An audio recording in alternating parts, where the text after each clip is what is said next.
बिस्मिल्लाहिर्रहमानिर्रहीम। अस्सलाम वालेकुम। आप देख रहे हैं हालात। मैं हूं सईद चौधरी। इस्लामाबाद हाई कोर्ट के 3 जजों के खिलाफ इख्तियारात से तजावज़ करके सरकारी घर अलाट कराने के इल्ज़ाम में सुप्रीम जुडिशल काउंसिल में एक रेफरेंस फाइल किया गया है। 3 जजों के खिलाफ तो रेफरेंस फाइल कर दिया गया है, चौथे के खिलाफ क्यों नहीं किया गया?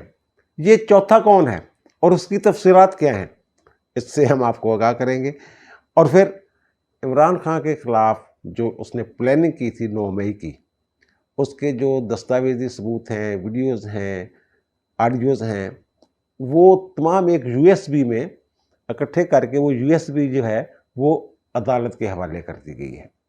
इसकी तफसीलात भी हम आपके सामने रखेंगे, लेकिन इससे पहले हम बात करेंगे एक ऐसे शख्स की जो ताकत के नशे में किसी दौर में धुत था, मुबैना तौर पे करप्शन भी की, औलाद के लिए जायदादें बनाई, लेकिन आखिरी उम्र में उसका बेटा ही जायदाद के लिए उसे घर से निकाल रहा है, उसकी बेटी को घर से निकाल रहा है।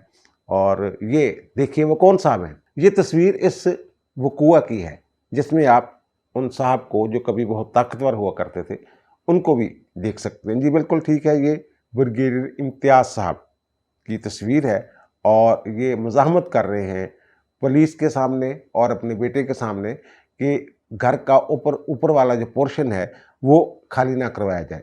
मामला ये है कि जो ब्रिगेडियर इम्तियाज़ साहब हैं, उनके बेटे हैं उमर इम्तियाज़ साहब, उनका अपनी बहन के साथ जायदाद का तनाज़ा है और वो एक हुक्म जारी करवाते हैं अदालत से। जो हुक्म लेते हैं या अदालत हुक्म जारी करती है मुतल्लिका पुलिस को कि जनाब जो ऊपर वाला पोर्शन है, ये जो हुक्म है ना, ये 30 मई को एडिशनल सेशन जज की अदालत से जारी होता है और वो पुलिस को हुक्म दिया जाता है कि जो ऊपर वाला पोर्शन जो है वो खाली करवा के जहाँ उनकी बहन रहती है और जहाँ ये मज़ाहमत कर रहे हैं ब्रिगेडियर इम्तियाज़ साहब भी, वो उमर इम्तियाज़ के हवाले किया जाए। तो वहाँ बाप बेटे के दरमियान तकरार भी होती है और फिर बेटा ये भी कह रहा है पुलिस को कि जनाब आप गिरफ्तार क्यों नहीं कर रहे? वो कहते बुजुर्ग आदमी है, कितों गिरफ्तार करिए असी। तो बहरहाल वो कह रहे नहीं उनको जनाब तुम मौजूद आदमी हो। बहरहाल इस तरह का ये मामला है। तो बुजुर्ग साहब जो है वो ज़ाहिर है वो पुलिस वालों को, वो ब्रिगेडियर रहा हुआ है और IB का सरबराह रहा हुआ है, तो फिर उसके लिंक्स वगैरह भी हैं। तो वो बाबा जी पुलिस वालों को भी ज़रा ना धमकियाँ चमकियाँ लगा रहे हैं।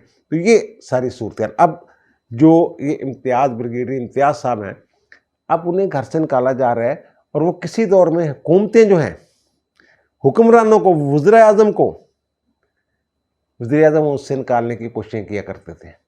ये मिडनाइट जे कॉल आपने सुना होगा, ऑपरेशन जो है ये इन्हीं की ज़हनी की इख्तिरा थी। ये और मेजर आमर दोनों ISI में थे और ये सेक्टर कमांडर टाइप या डायरेक्टर टाइप कुछ चीज़ थे उस वक्त जो इम्तियाज़ साहब हैं। तो इन्होंने ये प्लानिंग की थी बेनज़ीर भुट्टो की जो हुकूमत थी, पहली हुकूमत, उसे गिराने की, और उनके खिलाफ अदम एतमाद की तहरीक जो है वो पेश करवाई गई और इन्होंने ख़रीदो फरोख्त की, MNAs को तोड़ने की कोशिश की, तो पैसे पूसे दिए। तो फिर जो उनके वज़ीर थे जनरल नसीरुल्लाह बाबर साहब, तो वो जनाब वो जो कि 10-12 के करीब ऑडियोज़ वीडियोज़ जो है ना वो लेके असलम बेग के पास गए थे। असलम बेग उस वक्त आर्मी चीफ थे। तो असलम बेग ख़ुद अपनी किताब में ये बात लिखते हैं कि जनाब ये वो चाहते थे बेनज़ीर भुट्टो के जनाब ये कोर्ट मार्शल किया जाए, लेकिन ये कोर्ट मार्शल का केस नहीं था। तमाम मैंने अपने इख्तियारात इस्तेमाल करते हुए इन दोनों को बरतरफ कर दिया था, निकाल दिया था आर्मी से। तो ये और जो तहरीक अदम एतमाद थी वो बेनज़ीर भुट्टो की सियासी बसीरत की वजह से वो नाकाम हो गई थी। सितंबर 1989 के राउंड अबाउट बात है, 10-12 वोटों से वो जो है उन्होंने एतमाद जो है वो जीत लिया था ऐवान का। तो बहरहाल ये नवाज शरीफ के चहेते थे।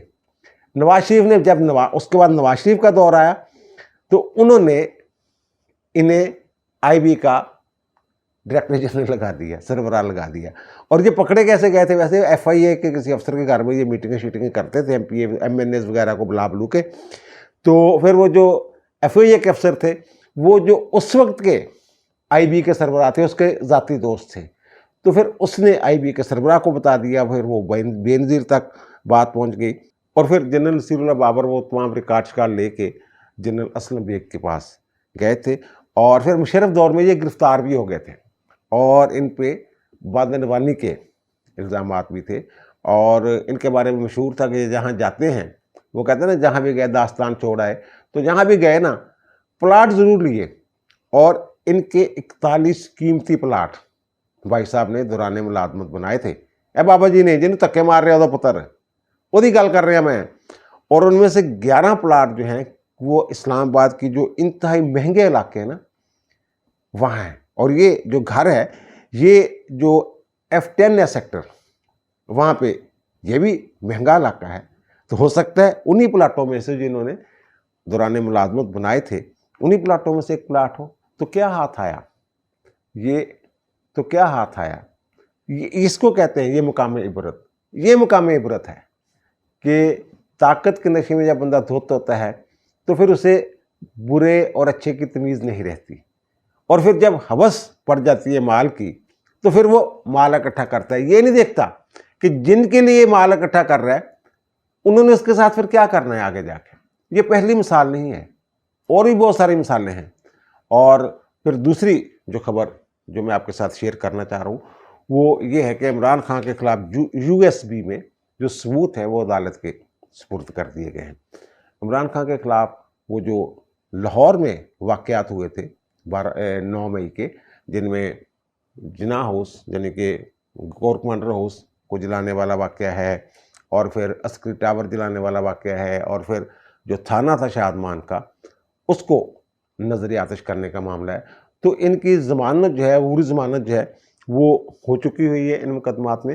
اب اس کی کنفرمیشن کا جو معاملہ ہے نا کنفرم کرنی ہے عدالت نے، اور ATC کے جج ہیں انسداد دہشت گردی کی عدالت کے خالد ارشد صاحب، تو ان کی عدالت میں یہ معاملہ لگا، انہوں نے فیصلہ جو ہے محفوظ کر دیا، اور مجھے یہ لگ رہا ہے کہ پروسیکیوشن جو ہے نا 9 مئی کے حوالے سے جو سب سے تگڑا کیس بنا رہی ہے عمران خان کے خلاف وہ یہی کیس ہے، یہ لاہور والے جو مقدمات ہیں۔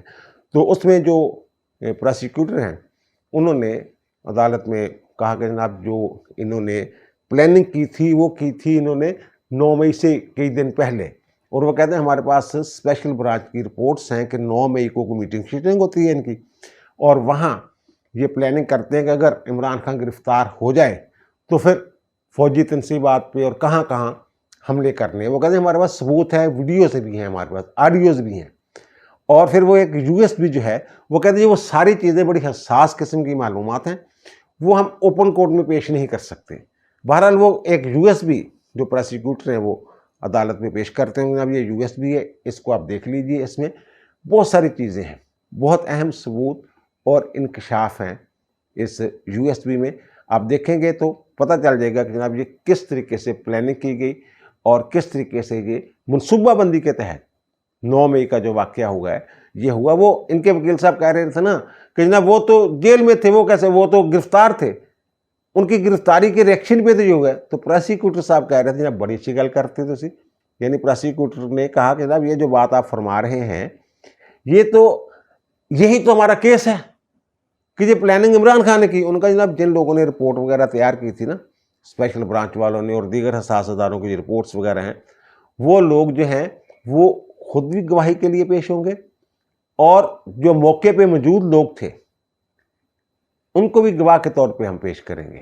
اور دوسری بات انہوں نے کی جناب جو اس میٹنگ میں موجود تھے جب یہ فیصلہ کیا گیا عسکری تنصیبات پر حملوں کی والی بات، تو انہوں نے جناب جو ان میں سے 5 لوگ جو ہیں اس میٹنگ میں موجود 5 لوگ اس وقت ہماری حراست میں ہیں، 9 مئی کے مقدمات میں گرفتار ہیں، ہمارے پاس ہیں۔ تو اس کا مطلب یہ بھی بنتا ہے کہ اگر 9 لوگ ان کے پاس ہیں، 5 لوگ ان کے پاس ہیں، تو پھر یہ بھی ہو سکتا ہے کہ ان 5 میں سے کچھ لوگ جو ہیں وہ گواہ کے طور پہ بھی پیش ہونا چاہ رہا ہوں، اس لیے ان کا ذکر کیا ہے نا انہوں نے کہ 5 لوگ ہمارے پاس ہیں، مجھے یہ لگتا ہے۔ تو بہرحال عدالت نے وہ 9 جولائی تک جو ہے فیصلہ محفوظ کر لیا ہے، اور 9 جولائی کو جو فیصلہ سنایا جائے گا، اور پھر وہ فوجی عدالتوں والا معاملہ بھی سپریم کورٹ میں چل رہا ہے، اور پھر اس طرح کی باتیں ہیں کہ عمران خان کا معاملہ شاید فوجی عدالتوں میں چلا جائے۔ اور بہرحال جو وہاں والی بات کریں جو 5 زیر حراست لوگ ہیں جو اس میٹنگ میں موجود تھے تو وہ گواہی دے سکتے ہیں. تو ان کے بڑے چہیتے سابق وزیر اعلیٰ اور پھر ان کے بعد جب یہ وفاق میں وزیر اعظم تھے، حکمران تھے، تو اس وقت ان کے وزیر تھے، وزیر دفاع تھے بلکہ پرویز خٹک صاحب، وہ بھی جناب گواہی دینے کے لیے تیار ہیں. ان کو بلایا ہوئے جو احتساب عدالت ہے انہوں نے کہ 190 ملین پاؤنڈ والا جو کیس ہے اس میں آئیں جناب، آپ گواہی دیں. آپ اس وقت کابینہ کے اجلاس میں موجود تھے. تو انہوں نے کہا جناب بالکل جو کابینہ کے اجلاس میں ہوا تھا میں سچ بتاؤں گا. اور علی امین گنڈا پور صاحب انہیں دھمکیاں دے رہے ہیں کہ بھائی صاحب نہ پراٹھے ملیں گے اور نہ آپ کو سگریٹ مل گئے، جیل میں ڈال دیں گے آپ کو اگر آپ کچھ کریں گے. تو عمران خان کے خلاف کوئی اگر بیان شیان دیں گے تو یہ کھلم کھلا باتیں ہو رہی ہیں. یعنی عدالتی کارروائی پہ اثر انداز ہونے کی یہ سیدھی سیدھی کوشش ہے جو خیبر پختونخوا کے وزیر اعلیٰ جو ہے وہ کر رہے ہیں. لیکن یہاں ان کو کوئی نہیں پوچھتا کہ عدالتی معاملات میں داخل. لیکن وہ پرویز خٹک صاحب نے کہا، پرویز خٹک صاحب سگریٹ بڑی پیندے نے نا. ایک دفعہ میٹنگ جو اٹھ کے چل گئے سی تو لوگوں نے کہا تھا جناب غصے ہو کے نکل گئے نے عمران دی میٹنگ چوں. تو انہیں پھر کیا میں تو سگریٹ پین گیا سی کیونکہ سگریٹ تو بغیر رہندے نہیں. تو گنڈا پور نے ہی گل کی ہے نا کہ سگریٹ نہیں لبنی بھاجی پھر سنو تھے پھر طلبو گے. ویسے تو تڑپنے والی باتیں جو میں نے کل بھی عرض کیا تھا کہ بھائی صاحب جو ہیں جو جارڈن گروپ جو پکڑا گیا ہے منشیات فروشوں کا پاکستان میں، تو ان کے جو واٹس ایپ میسیجز سے پتہ چلتا ہے کہ جناب یہ جو زمان پارک والے صاحب ہے یہ مقروض ہے، انہوں نے پیسے دینے ہیں. وہ ادھار دیتے ہو گے نا، پتہ نہیں. اب لوگ پوچھ رہے ہیں جناب یہ پھر جیل میں کیوں نہیں ہو رہا جناب؟ ہو سکتا ہے یہ اتنی دیر جو ہے اس کے بعد یہ رہے ہیں، پہلی گرفتاری کے بعد کتنی دیر تک یہ ورانٹ شرن نکلتے رہیں. ہو سکتا ہے میں بھی علاج کرواتا. لیکن وہ جو صاحب جنہوں نے مجھے انفارمیشن دی تھی یہ، ان سے جب میں نے پوچھا تو انہوں نے کہا کہ جناب جو حکومت جو ہے نا وہ بہت ساری جگہ امبریلا تان لیتی ہے. یعنی مطلب ان کا یہ تھا کہ میں بھی، آپ کو یاد ہوگا شروع میں ایک ٹیکے کی بات بھی آئی تھی، سکون آور جو ہے وہ ٹیکہ شکا لگا تھا جیل میں، اس طرح کی باتیں چاہتی تھی. برابر ایک الگ ایشو ہے، وہ سامنے آ جائیں گے حقائق جو ہیں کہ حقیقت کیا ہے اور کہانیاں کیا ہیں. تو بہرحال خان صاحب کا جو ہے نا جو گھیرا وہ مزید تنگ ہو رہا ہے. آپ مان لیں اس بات کو. یہ جو کہہ رہے ہیں 15 دن میں باہر آ جائیں گے، 6 دن میں باہر آ جائیں گے، 10 دن میں باہر آ جائیں گے، یہ باہر نہیں آنے والے میری اطلاع جو ہے. اور دوسری جو میں بات کر رہا ہوں کہ جناب 3 ججوں کے خلاف تو جناب ریفرنس جو ہے یہ فائل کر دیا ہے. اور فائل کس نے کیا اس پہ بات کرتا ہوں. جو چوتھے صاحب ہیں ان کو کوئی نہیں پوچھ رہا. اور وہ چوتھے صاحب کون ہیں؟ یہ جناب جو فائل کیا ہے نا یہ سابق ڈائریکٹر جنرل ہیں اسٹیٹس کے، اور ان کا نام ہے محمد ایوب.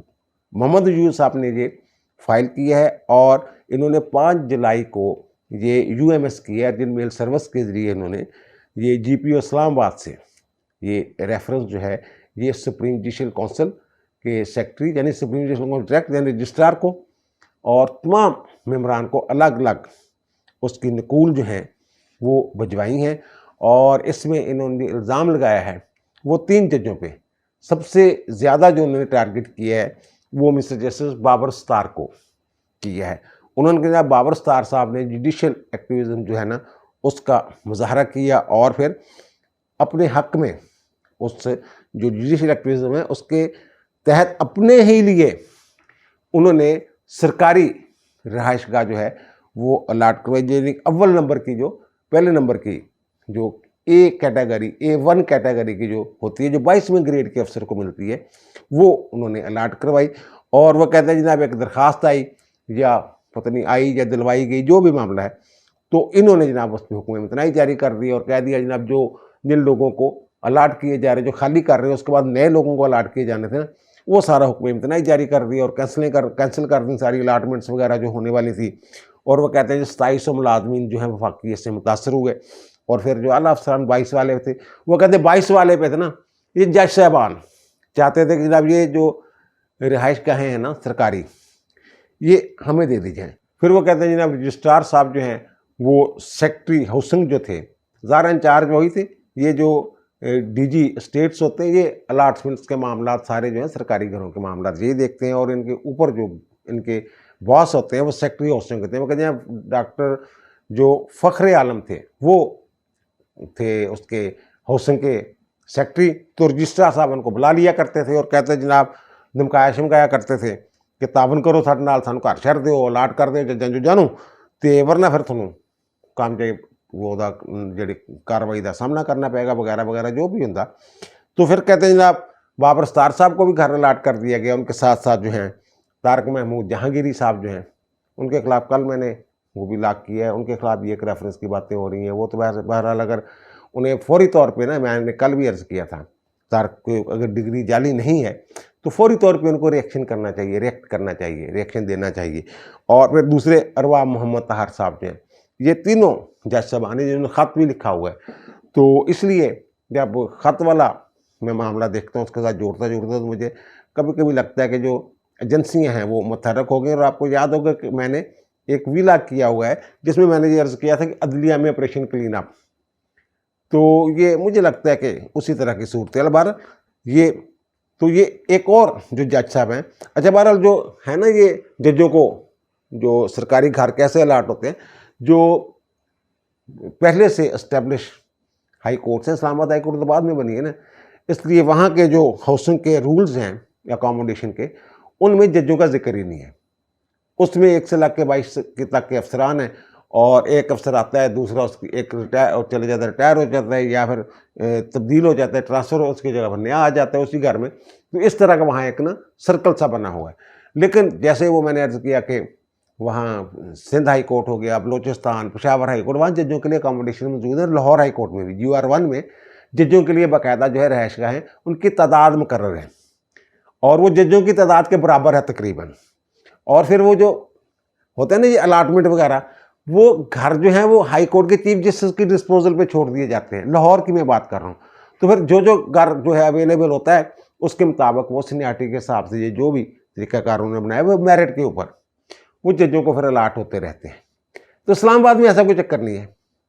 तो इस्लामाबाद में फिर इन्होंने ज़बरदस्ती ये जो बकौल जो इल्ज़ाम लगाया जा रहा है कि ज़बरदस्ती जनाब इन्होंने वो घर जो हैं वो लिए हुए हैं। ये इल्ज़ाम ये लगा रहे हैं कि जिन लोगों को वो अलाट हो गए हुए थे ना, जिन्होंने वहाँ जाना था, कब्ज़ा लेना था सरकारी मुलाजमीन ने, अफसरों ने, तो उन्हें फिर इन्होंने मजबूर किया, या फिर महकमे ने मजबूर किया, जिसने भी मजबूर किया कि ना वो अपने हक़ से दस्तबरदार हो जाए।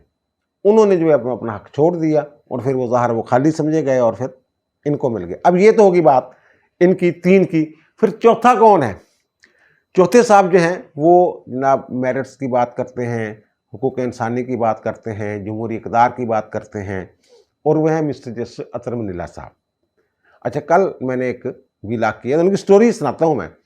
कल मैंने एक वीला किया था, और उसमें मैंने गुलाम सफदर शाह साहब का जिक्र किया था, जो सुप्रीम कोर्ट के जज थे, और फिर वो चले गए थे ज़िया-उल-हक़ के अताब से बचने के लिए काबुल के रास्ते वो निकल गए थे लंदन। तो मैंने ये कहा था कि अतर मनीला साहब जो हैं उनके दामाद हैं। तो कुछ लोगों ने कहा कि नहीं, दामाद नहीं, वो इनके नाना गुलाम सफदर शाह साहब जो है अतर मनीला के नाना नहीं थे। वो अतर मनीला साहब के मामू थे, और उनकी जो साहबजादी हैं गजाला मनीला, वो अतर मनीला की अहलियाँ हैं, यानी ये उनके मामू भी हैं, ससुर भी हैं। और उनकी जो बहन थी, वो इनके जो वालिद थे अतर मनीला के, नसर मनीला साहब, वो एक ब्यूरोक्रेट थे, भुट्टो के बड़े करीब थे, और दयाला के दौर में वो भी ज़ेर ताब रहे थे। वो चीफ सेक्रेटरी और फेडरल सेक्रेटरी की सतह के अफसर थे। तो जो सफदर शाह साहब की, जस्टिस सफदर शाह साहब की बहन थी बिल्किस मनीला, वो जो हैं इनके अतर मनीला की वालदा और नसर मनीला की अहलिया। और वो नसर मनीला साहब एक्सीडेंट में एक में जहाँ बाग हो गए थे। तो फिर जो इनकी वालदा हैं, क्योंकि पीपल्स पार्टी के काफ़ी करीब थे, तो पीपल्स पार्टी के टिकट पे वो MNA भी रही हुई हैं। अब अतर मनीला साहब जो हैं, ये इनके बारे में भी मुबैना तौर पे ये है कि इन्होंने अपने रोब-दाब जो भी तरीक़ाकार इस्तेमाल किया, अदालती वो उस तरह नहीं किया जैसे इन्होंने कुछ जजमेंट देखे। उन्होंने भी जो घर अलाट करवाया ना सरकारी, वो कोसार मार्केट, उसके पास जो IG मोटरवेज़ का घर है, वो पसंद आ गया हाई कोर्ट वालों को कि जनाब ये चीफ जस्टिस के लिए बिल्कुल फिट है। तो उस वक्त के जो IG थे मोटरवेज़, वो रिटायर होने वाले थे। तो इन्होंने कहा कि जनाब वो आप रिटायर होने वाले हैं तो छोड़ दें, कब्जा सब्जा में दे दें। उन्होंने वो बड़े अथरा किस्म का जरा सी कोई आई जी सी, उनका नहीं जी जड़ा मेरा इस्तेहकाक है ना कानूनी, और जिन्नी देर तक मैं रह सकता ना उत्थे मैं रहना, मैं कोई नहीं छड़ता छुड़ता। तो उनका अच्छा चलो तेरा भी इलाज कर लेने। फिर जनाब वो जो घर है ना IG का, मोटरवेज का, तो वो एक IG जाता है, दूसरा IG आ जाता है। जैसे IG हाउस है जहाँ, या चीफ जस्टिस हाउस है लाहौर में, इसी तरह वो क्योंकि ये उसका हेडक्वार्टर जो है मोटरवेज का पुलिस का वो इस्लामाबाद में है, तो वहाँ पे उन्हें सरकारी अकोमोडेशन मिलती है। IG हाउस का जो घर होता वैसे बड़ा खुला डुला जहा होंदा, तो ये इनको आ गया पसंद। तो फिर वो जो घर था ना वो एयर मार्क हो चुका होता है नए आने वाले IG के लिए, यानी उसके नाम अलाट हो चुका हुआ था। लेकिन फिर पता नहीं क्या हुआ, जैसे मैंने कहा ना वो अपने हक से दस्तबरदार हो गए, उन्होंने खाली कब्जा नहीं किया और खाली कर दिया और फिर जजों के हिस्से में आ गया।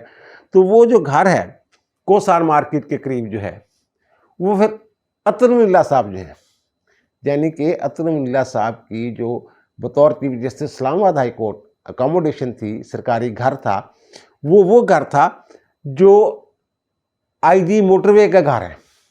तो IG मोटरवे के घर इनको कैसे मिल गया, ये सोचने वाली बात है। या तो वहाँ की हुकूमत जो है वो जो अकोमोडेशन रूल्स हैं उनमें तरमीम कर दे और जजों के लिए घर मुख्तस कर दे, उनके लिए कोई कानूनी बना दे। अब देखें सुप्रीम कोर्ट ने अपने रूल्स बनाए हुए हैं, यानी सुप्रीम कोर्ट का जज अगर GR1 लाहौर में रहता है हाई कोर्ट के जज के तौर पे, और फिर वो सुप्रीम कोर्ट चला जाता है, वो अकोमोडेशन अपने पास रख सकता है।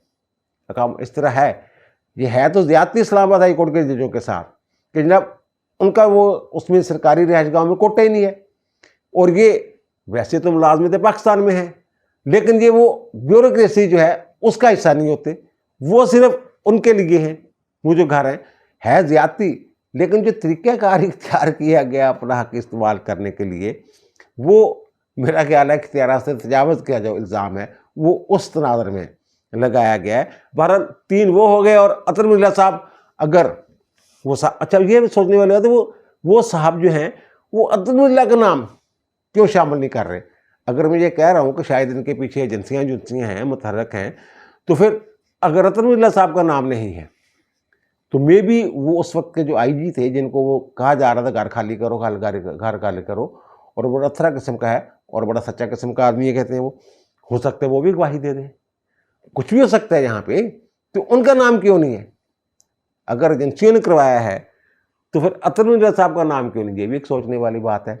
अब आप सोचिए और मुझे इजाज़त दीजिए। इंशाल्लाह दोबारा मुलाकात होगी नए व्लॉग के साथ। अल्लाह ताला आप पर, मुझ पर, हम सब पर मेहरबान रहे। अल्लाह हाफ़िज़।